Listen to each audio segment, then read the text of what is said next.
नमस्कार, आप देख रहे हैं आपका अपना चैनल लोकमंच न्यूज। मैं हूं आपके साथ अक्षय सिंह।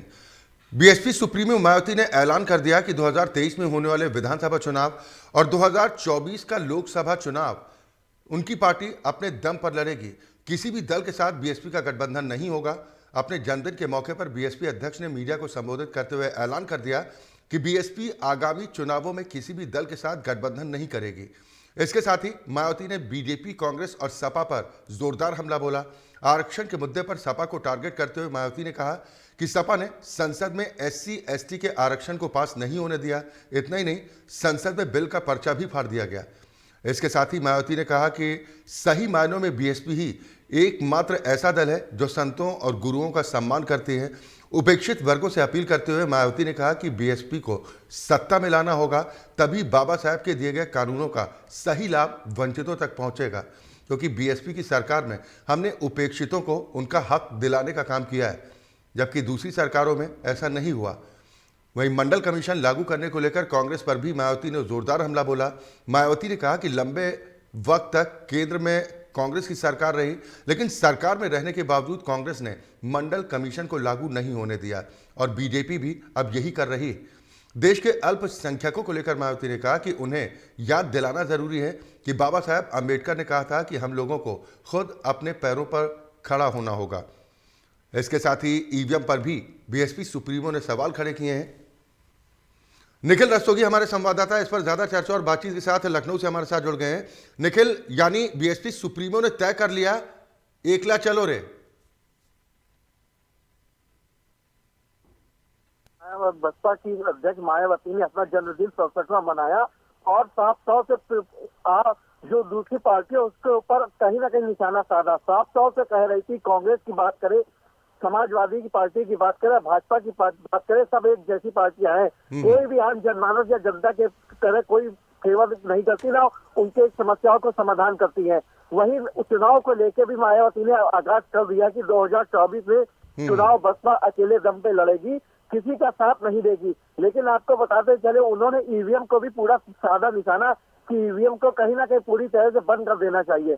लेकिन अब देखने वाली बात है क्या इस पर कहीं आगे कार्रवाई होती है या खुद नहीं होता है। लेकिन मायावती ने जिस तरह से आरोप लगाए, कहीं ना कहीं उनका आरोप पूरे भाजपा सरकार पे था। जी बिल्कुल, आरक्षण को लेकर कटघरे में खड़ा किया है कि SC/ST आंदोलन के नाम पर समाजवादी पार्टी ने छलावा करने का काम किया। उन्होंने यहां तक कह दिया कि संसद में पास नहीं होने दिया गया SC/ST आरक्षण बिल। समाजवादी पार्टी ने यहां तक कि बिल की प्रति फाड़ दी गई। इसको लेकर सवाल खड़े किए और ये कहा कि अगर जो उपेक्षित हैं, जो पिछड़े हैं, अति पिछड़े हैं, अगर उनको हक दिलाना है तो बहुजन समाज पार्टी का सत्ता में आना जरूरी है। यानी उन्होंने कहा कि जब तक बीएसपी सत्ता में नहीं आती है तब तक इन लोगों का भला नहीं होने वाला। जी बिल्कुल, आरक्षण को लेकर साफ से निशाना साधा, क्योंकि आपको बताते चले नौकरियां रह जाती हैं, उनको लेकर आरक्षण को साधा और साफ तौर से कह रही कि अगर आरक्षण आता है तो कहीं ना कहीं बीएसपी को वोट देंगे, तभी सरकार बन के आरक्षण के बारे में सोचेगी। वहीं ओबीसी की बात करें तो कई नौकरियों के भी समाधान नहीं हो पाते हैं, उसको लेकर भी उन्होंने निशाना साधा। तो इससे यही जाहिर होता है कि मायावती सत्ता की आने के लिए सोच रही है, लेकिन देखने वाली बात है सत्ता में आ पाएंगी या नहीं आ पाएंगी, क्योंकि आने वाला विषय ही बताएगा। बिल्कुल, मंडल कमीशन पर कांग्रेस को घेर दिया कि इतने लंबे वक्त तक केंद्र में कांग्रेस की सरकार रही और मंडल कमीशन के नाम पर सिर्फ छलावा किया गया कांग्रेस की तरफ से भी। यानी महत्वपूर्ण ये हो जाता है कि 2024 चुनाव से पहले, निखिल, 2024 इलेक्शन से पहले जो विपक्षी एकता करने की कोशिश की जा रही है उसको बड़ा झटका दे दिया बीएसपी सुप्रीमो ने। जी बिल्कुल, आपको बताते चले, मायावती ने आज प्रेस कॉन्फ्रेंस करके साफ तौर से कह दिया है कि कांग्रेस इससे सालों तक सत्ता में रही, लेकिन आरक्षण की बात करें, ओबीसी की बात करें, कोई भी ध्यान नहीं दिया। वहीं उन्होंने बातों में ही भारत जोड़ो यात्रा को भी निशाने में ले लिया कि विपक्ष को एक करने की कोशिश की जा रही है, लेकिन विपक्ष एक नहीं होगा, वो एकजुटता अलग ही दिखाएगा। क्योंकि कांग्रेस को लगातार सत्ता में रहने के बावजूद भी आम जनता के प्रति कोई सद्भावना नहीं देखने को मिली थी। बिल्कुल, तमाम सवाल हैं और साथ ही जो ईवीएम का जिक्र बीएसपी सुप्रीमो की तरफ से किया गया, सवाल तो इस बात को लेकर उठेंगे ना कि जब जीत विपक्षी दलों को मिल जाती है, पिछले लोकसभा चुनाव में 10 सीटें बहुजन समाज पार्टी ने जीतने में कामयाबी हासिल की थी, भले ही समाजवादी पार्टी के साथ गठबंधन था। यानी जब जीत मिल जाए तो ईवीएम सही है, वरना ईवीएम पर सवाल। आप कह रहे हैं कि बैलेट पेपर के जरिए चुनाव अगर हो जाए तो दूध का दूध पानी का पानी हो जाएगा। जी बिल्कुल, बात करें समाजवादी पार्टी की बात करें या कांग्रेस की बात करें, पिछले चुनाव, केंद्र के चुनाव में जिस तरह से हार हासिल हुई थी, उससे ईवीएम का निशाना साधा था। लेकिन एक बार फिर आज जन्मदिन पर उन्होंने साफ तौर से ईवीएम को कहा कि ईवीएम से चुनाव नहीं होना चाहिए, बैलेट पेपर से होना चाहिए। लेकिन आपको बताते चले कई राज्यों में ईवीएम से भी चुनाव हो रहे हैं और हो रहे हैं लगातार। लेकिन केंद्र सरकार इसको नहीं मानती है। केंद्र सरकार कहती है अगर चुनाव हार जाए तो ईवीएम को दोष ठहरा देते हैं, अगर जीत जाए तो ईवीएम सही है। तो अब देखने वाली बात यह है कि क्या इस पर संशोधन होता है या नहीं होता है, क्या ईवीएम से चुनाव होंगे या बैलेट पेपर से चुनाव होंगे। बहन जी को भरोसा तो अपने पुराने साथियों पर भी नहीं है, सपा पर अटैक कर दिया। जी बिल्कुल, सपा के साथ भले ही गठबंधन में चुनाव लड़ा था, लेकिन उसके बाद भी आज सपा के ऊपर निशाना साधा। सपा को भी कह दिया कि वो जनता के प्रति कोई उनका रुख नहीं रहता है। बिल्कुल निखिल, सीधा आरोप बहन जी का यही है कि समाजवादी पार्टी हो, चाहे कांग्रेस पार्टी हो, चाहे भारतीय जनता पार्टी हो, ये सभी सिर्फ जनता को गुमराह करके सत्ता तक पहुंचना चाहती हैं। इनके मंसूबे यहीं तक है। हम जन सेवा करना चाहते हैं, बीएसपी सुप्रीमो जिस तरीके से कह रही हैं। सवाल यह है कि क्या बहुजन समाज पार्टी आज इस स्थिति में है कि अकेले दम पर ना सिर्फ वो चुनाव लड़े बल्कि उसमें बड़ी जीत हासिल कर सके। उत्तर प्रदेश के बाहर तो जनाधार भी नहीं है बीएसपी का। बिल्कुल, आपको बता दें आज जिस तरह जन्मदिन में प्रेस कॉन्फ्रेंस में सारे निषादे साधे हैं, सारी पार्टियों को एक तरफा ले लिया उन्होंने आड़े हाथों। बात करें भाजपा की, बात करें जो सबसे बड़ी पार्टी इस समय है, उसको भी आड़े हाथों लिया। कहीं ना कहीं कांग्रेस को भी आड़े हाथों लेते हुए कहा कि 2024 में बसपा अकेले चुनाव लड़ेगी। इसका साफ संदेश उन्होंने दे दिया कि वो किसी के साथ गठबंधन नहीं करेगी। भले ही राहुल गांधी भारत जोड़ो यात्रा को लेके सबको एकजुट करने की विपक्ष की कोशिश कर रहे हो, उनके ऊपर मायावती ने प्रेस कॉन्फ्रेंस करके पूरा पानी फेर दिया है। अब क्या राहुल गांधी के विचार मन में क्या आएगा और क्या रणनीति आगे चलते हैं। लेकिन आरक्षण की बात करें तो उन्होंने भाजपा को भी कहा कि आरक्षण को लेके किस तरह से विपक्ष पीछे हटता हुआ नजर आ रहा है। चाहे भाजपा की बात करें वो भी पीछे हटते हुए नजर आ रहा है। आज 67 साल की हो गई है बीएसपी सुप्रीमो। इसके साथ ही उन्होंने इस बारे में कुछ जानकारी दी है कि लगातार बीएसपी का संगठन कमजोर हुआ, उनके तमाम नेता पार्टी छोड़कर चले गए। ऐसे में मुकाबला अकेले कैसे करेंगी। जी बिल्कुल, आपको बता दें बार बार वो सपा पे निशाना साध रही थी कि उन्होंने हमारी पार्टी तोड़ने का काम किया है। लेकिन बसपा अपने आने वाले समय में मजबूती से खड़ी होगी और चुनाव लड़ेगी और कहीं ना कहीं विपक्ष को हारते हुए देखने की उनकी जो चल रही है वो भी होगी। यानी समाजवादी पार्टी से गठबंधन रास नहीं आया बहन जी को। सपा भी आरोप लगाती रही है कि हमने गठबंधन तो किया था लेकिन गठबंधन का फायदा बहुजन समाज पार्टी को हुआ, सपा को नुकसान हुआ। यानी अब दोनों का एक साथ फिर आना अब मुमकिन नहीं है। हाल फिलहाल तो कम से कम यही कहा जाए। आपको बता दें जिस तरह से समाजवादी पार्टी और बसपा का गठबंधन हुआ था उसमें कहीं ना कहीं सीटें कम हुई थी। फिर सपा ने कांग्रेस से गठबंधन किया, उसमें भी सीटें कम हुई। क्योंकि आपको बताते चले उत्तर प्रदेश की जितनी सीटें निकलेंगी उसका रास्ता केंद्र से खुलता है।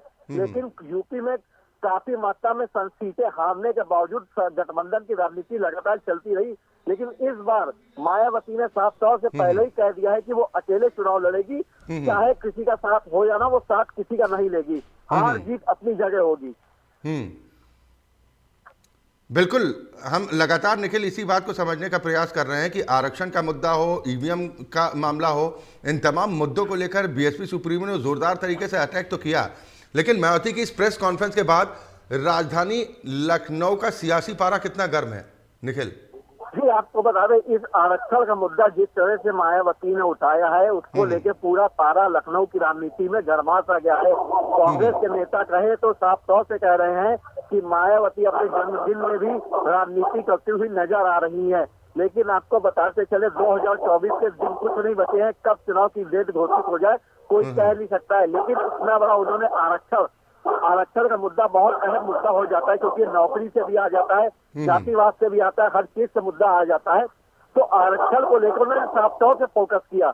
और समाजवादी पार्टी की बात करें जो आम जनता की हितैषी बनी रहती है उसको तो आड़े हाथों लेते हुए कह दिया कि ये किसी की पार्टी नहीं है, केवल अपनी पार्टी है। भले ही शिवपाल यादव समाजवादी पार्टी के अखिलेश यादव के साथ आ गए हो लेकिन पूरा निशाना समाजवादी पार्टी की ओर साधा। वहीं राहुल गांधी की भारत जोड़ो यात्रा को कहीं ना कहीं आड़े हाथों लिया, नाम नहीं लिया लेकिन आड़े हाथों लिया कि विपक्ष को एक करने की कोशिश की जा रही है। लेकिन विपक्ष कहीं से भी एक नहीं हो रहा है, चाहे राष्ट्रीय लोक दल की बात करे या फिर आरएलडी की बात करें, कई पार्टियों की बात करें, कोई एक दल नहीं हो रहा है। नहीं, एक सवाल इस बात को लेकर भी निखिल है कि बीएसपी सुप्रीमो ने ऐलान तो कर दिया कि हम अकेले दम पर चुनाव लड़ेंगे, लेकिन पिछले कुछ वक्त से देखा जाए तो लगातार बहुजन समाज पार्टी की हालत खस्ता दिखाई दे रही है। जाटव समाज को अगर छोड़ दिया जाए तो दलित समाज की राजनीति करती रही हैं मायावती। जाटव समाज को छोड़कर लगभग सभी जातियां दूरी बना चुकी हैं, बीजेपी के पाले में जा चुकी हैं। ऐसे में बड़ी चुनौती नहीं होगा? जी बिल्कुल, बात करें मायावती की तो उनके साथ ही जितने थे सब छोड़ चुके हैं। बात करें नसीमुल सिद्दीकी की बात करें, वो कांग्रेस ज्वाइन कर ली। मुकुल दुबे की बात करें, जिनका अच्छा खासा पंडित में खाता था, वो भी कांग्रेस ज्वाइन कर चुके हैं। अब रही बात केवल स्वामी प्रसाद मौर्य थे, वो भी कहीं ना कहीं भाजपा में चले गए थे, फिर भाजपा छोड़ के सपा में आ गए। तो कहीं ना कहीं उनके जितने साथ के थे जो चुनाव जिताने की कोशिश करते थे, जिनका अच्छा वोट बैंक था, वो भी मायावती का साथ छोड़ के चले गए हैं। लेकिन अब सतीश चंद्र मिश्रा ही केवल उनके साथ हैं। तो क्या वो पंडित का खेमा एकजुट कर पाएंगे या नहीं कर पाएंगे? क्योंकि उनके सामने सबसे बड़ी एक पार्टी भाजपा है। भाजपा का वोट बैंक इस समय बहुत ही अच्छा है। अब आने वाले समय में क्या भाजपा वोट बैंक और मजबूत कर पाएगी या नहीं कर पाएगी, या उसके वोट बैंक में कहीं ना कहीं झोले में हाथ डाल के वोट बैंक खींच सकती है बसपा या नहीं खींच सकती है? ये तो जब चुनाव होगा उसके बाद जब नतीजे घोषित चले बिल्कुल, लेकिन कुल मिलाकर ये जरूर कहा जाए कि अपनी रणनीति का ऐलान कर दिया। नए साल के मौके पर बहुजन समाज पार्टी सुप्रीमो की तरफ से ये बड़ा ऐलान कर दिया गया। बहुत शुक्रिया निखिल इस खबर पर तमाम जानकारी और बातचीत के लिए। तो बीएसपी सुप्रीमो ने ऐलान कर दिया कि आगामी विधानसभा चुनाव और 2024 में होने वाले लोकसभा चुनाव में बहुजन समाज पार्टी किसी भी दल के साथ गठबंधन नहीं करेगी। पार्टी अपने दम पर चुनाव लड़ेगी। इसके साथ ही सपा और कांग्रेस पर निशाना साधने के साथ ही मौजूदा बीजेपी सरकार पर जोरदार अटैक किया बीएसपी सुप्रीमो मायावती ने। वक्त एक ब्रेक का है, फौरन हाजिर होता है।